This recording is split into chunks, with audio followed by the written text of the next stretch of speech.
오늘 우리에게 주시는 하나님의 말씀은 열왕기하 8장 7절에서 24절입니다. 구약성경 574면에 나오는 말씀입니다. 제가 한 절, 성도님들 한 절 교독하겠습니다.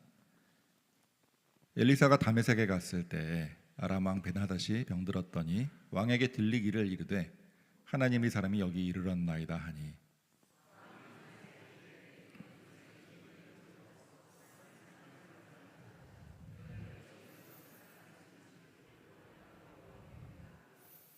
하사엘이 그를 맞이하러 갈새 다메섹의 모든 좋은 물품으로 예물을 삼아 가지고 낙타 40마리에 싣고 나아가서 그의 앞에 서서 이르되 당신의 아들 아람 왕 벤하닷이 나를 당신에게 보내 이르되 나의 이 병이 낫겠나이까 하더이다 하니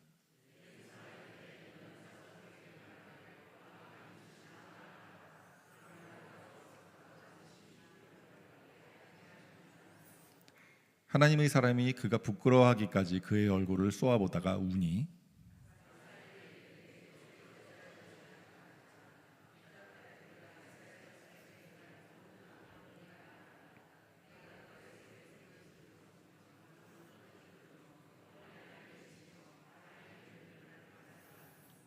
하사엘이 이르되 당신의 개 같은 종이 무엇이기에 이런 큰 일을 행하오리이까 하더라. 엘리사가 대답하되 여호와께서 내가 아람 왕이 될 것을 내게 알게 하셨느니라 하더라.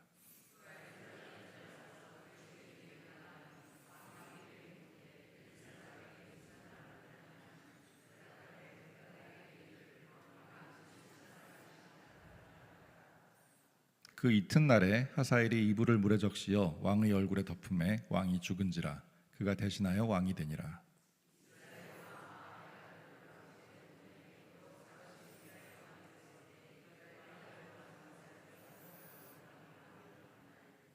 여호람이 왕이 될 때에 나이가 32세라 예루살렘에서 8년 동안 통치하니라.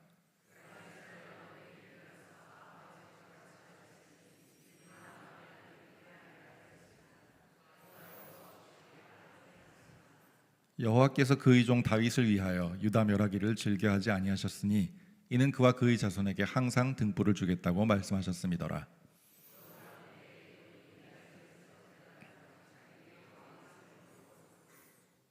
여호람이 모든 병거를 거느리고 사일로 갔더니 밤에 일어나 자기를 에워싼 에돔 사람과 그 병거의 장관들을 치니 이에 백성이 도망하여 각각 자기 그들의 장막들로 돌아갔더라.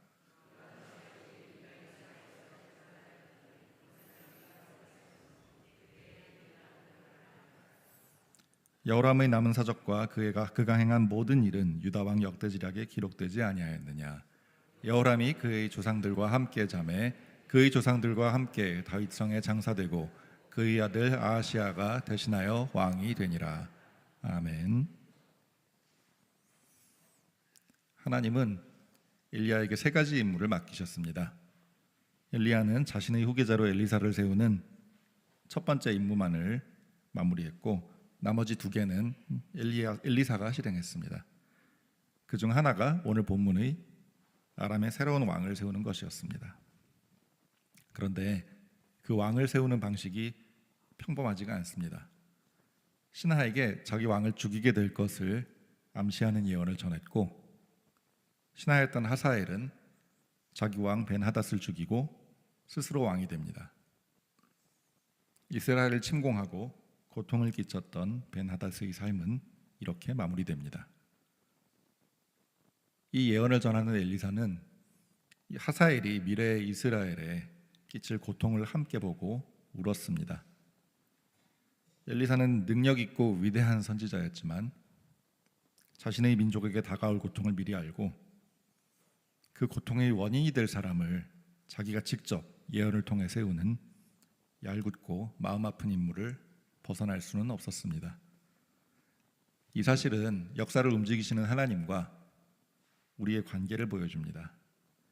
인간 세상을 다 파악할 수 없는 당신의 뜻대로 움직이시는 하나님의 크신 경륜 앞에서 한 사람에 불과한 우리는 부분적인 역할을 맡아서 그분의 뜻을 수행할 뿐입니다.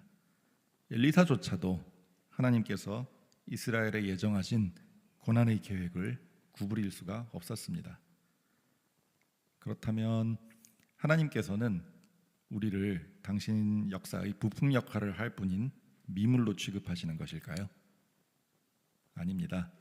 하나님께서 생각하시는 우리의 자리는 벌레 같은 미물이 아닙니다. 그분의 사랑의 대상인 피조물입니다. 그래서 그분이 하시는 거대한 일에 우리 한 사람마다 역할을 주시고 스스로 다 해버리면 훨씬 간단할 텐데 굳이 우리를 끼워주십니다. 그렇지만 우리는 하나님이 아니라 피조물입니다. 그것이 우리의 자리입니다. 그래서 우리는 하나님의 뜻에 따라 각자에게 주신 역할을 살아가는 것이 존재의 목적입니다. 하나님께서는 우리를 존중하시지만 우리가 피조물의 자리를 넘어 우리 스스로를 해치지 않도록 선을 정해 주십니다. 그래서 엘리야와 엘리사에게 맡기신 세 가지 임무에는 하나님의 이러한 두 마음이 함께 녹아 있습니다. 너는 사람일 뿐이다. 그러나 나는 너를 통해서 역사할 것이다. 축원합니다. 우리에게 은혜를 주셔서 우리가 피조물로서의 주제 파악을 하면서도 하나님의 크신 일에 동참시켜 주시는 그분의 사랑도 잊지 않아서 분수를 넘지 않으면서 행복하게 살게 해주시기를 축원합니다. 아멘. 하사엘은 엘리사의 예언 때문에 자기 왕을 죽일 생각을 하게 되었을까요? 아니면 이미 그런 마음을 품고 있었는데 그것을 엘리야가 보았던 것이었을까요? 우리 장로교회 교리 가운데에는 예정론이라는 게 있습니다. 이 교리는 성경을 근거로 정리한 것인데 하나님께서 결코 실패하지 않고 우리의 구원을 예정하고 이루어 가신다는 것이 그 핵심 내용입니다. 예정론이라는 말의 시선을 빼앗겨서 우리의 모든 것이 이미 다 정해져 있다면 우리가 죄를 짓고 잘못하는 것도 우리 탓이 아니지 않냐라는 운명론으로 오해하는 경우가 있습니다. 그렇다면 하사엘의 반역과 미라의 만행도 하사엘의 잘못이 아니고 엘리사와 하나님 때문이라고 주장할 수 있게 됩니다. 그러나 예정이라는 것은 우리가 우리에게 주어진 시간을 다 살고 난 뒤에 돌아봤을 때 지나온 길이 하나님의 예정된 은혜였다 이런 뜻이지 우리가 하나님께서 예정해 놓으신 길을 정해진 길을 꼭두각시처럼 그대로 따라가게 되어 있다는 뜻이 아닙니다. 하나님은 우리를 자유의지를 가지고 스스로 선택할 수 있는 존재로 지으셨고 그 선택의 능력을 결코 빼앗지 않으십니다. 다만 선택에 따른 결과를 거둔다는 것을 알려주십니다. 그래서 하사엘이 앞으로 행할 일들은 하사엘의 선택이었고 엘리사는 다만 하사엘 안에 있는 선택을 앞서 본 것이라고 생각합니다. 이러한 원리는 바로 뒤따르는 여호람의 삶을 통해서 뒷받침됩니다. 여호람은 아합의 딸과 결혼을 했습니다. 그래서 이스라엘 왕들 또는 오늘 말씀의 표현대로 아합의 길을 걸었습니다. 바알 숭배를 했다는 얘기일 겁니다. 저는 첫째가 딸이고 둘째가 아들인데요. 앞으로 아이들이 결혼을 하게 될 때 사위보다는 며느리가 어떤 사람이 될지가 자식한테 더 큰 영향을 줄 거라고 생각을 합니다. 그래서 아들한테 믿음과 성품이 좋은 사람을 배우자로 만나야 된다고 조기 교육을 시키고 있습니다. 만약 안 그런 사람하고 결혼하면 네가 그 사람 쪽으로 휩쓸릴 가능성이 있다. 그런 일이 많이 있다. 이렇게 얘기를 하는 중입니다. 성경은 가정의 머리가 남편이라고 말합니다. 머리 맞습니다. 근데 누가 이런 얘기를 하더라고요. 남편이 머리인 건 맞는데 어느 방향을 향할지 머리를 돌리는 거는 목이다. 이렇게 말합니다. 오늘의 본문의 여호람도 목인 아내의 영향을 받아서 하나님을 떠난 악한 왕으로 평가를 받았습니다. 솔로몬도 아내들의 영향으로 이방신들을 섬기다가 비참해졌습니다. 축원합니다. 우리 아들과 손자들이 믿음과 성품이 좋은 아내를 만나서 함께 하나님을 사랑하고 따르는 행복한 인생을 살아가기를 축원합니다. 아들과 손자가 없고 딸과 손녀만 있으시다면 그 딸과 손녀들이 그러한 아내의 역할을 해서 행복한 가정을 이루기를 축원합니다. 아멘. 여호람이 하나님을 떠나 바알을 숭배하자 하나님은 여호람에게 길을 벗어났다는 경고 신호를 보내십니다. 다윗 시대부터 에돔은 유다 왕국의 속국이었습니다. 그런데 여호람 때 독립을 선언했고 여호람이 에돔을 다시 정복하려고 에돔에 쳐들어갔지만 오히려 에돔 군대에 포위당해서 패배하고 도망쳐서 돌아왔습니다. 거기 더해서 림나라는 도시국가도 유다로부터 독립해 나갔습니다. 하나님께서는 우리가 길을 벗어날 때 우리에게 길에서 이탈했다고 경고 신호를 보내십니다. 우리가 누군가와 이야기를 나눌 때 상대방이 딴 생각을 하고 있어서 우리 얘기를 듣지 않으면 어떻게 합니까? 목소리를 좀 높이거나 탁 치거나, 그래도 안 되면 소리를 지르는 등의 방법으로 그 사람의 주의를 끕니다. 우리가 길을 벗어났다는 것은 영적 감각이 둔해져서 잘못된 길을 가는지도 모르고 있다는 의미이기 때문에 하나님도 여러 가지 방법을 사용하셔서 우리의 주의를 끄십니다. 그리고 대개는 주의를 끄시는 방법으로 고난을 사용하십니다. 하나님께서 우리를 괴롭게 하는 것을 좋아하기 때문이 아니라 그러지 않으면 우리가 길을 벗어났다는 것도 깨닫지 못하기 때문에 어쩔 수 없이 우리가 딱 깨어날 만큼만 고난이나 어려움을 허락하십니다. 그리고 그래도 못 깨달으면 더 강한 방법으로 우리를 부르십니다. 여호람에게도 아마 몇 차례 경고 신호가 갔을 겁니다. 그래도 깨닫지 못하고 계속 길로 돌아오지 않자 에돔의 독립 그리고 전쟁에서의 패배라는 더 강한 방법까지 사용하셨을 겁니다. 만약 여호람이 이 고난과 손해를 통해서 깨닫고 하나님께로 다시 돌아왔다면 상황을 반전시켜 주셨을 겁니다. 하지만 여호람은 그래도 돌아오지 않았고 하나님께서는 비교적 이른 나이에 여호람의 통치를 마무리하셨습니다. 다윗의 탁월한 점 가운데 하나는 길을 벗어났을 때 대개는 작은 경고 신호만으로도 눈치를 탁 채고 하나님께 돌아오는 영적 감각이 민감했다는 것이었습니다. 그래서 다윗은 종종 길을 벗어났음에도 그로 인한 피해를 비교적 줄일 수 있었습니다. 축원합니다. 주께서 우리에게 은혜를 주셔서 우리의 영적 감각 또는 영적 눈치가 자라나고 그래서 길을 벗어나면 작은 신호에도 눈치를 채고 돌아옴으로써 인생에서 큰 고난과 손해 없는 평탄한 삶을 점점 더 살게 되시기를 축원합니다. 아멘. 고난에 대해서 한 가지 덧붙이고 싶은 것은 모든 고난이 우리가 길을 벗어나는 데 따르는 징계는 아니라는 점입니다.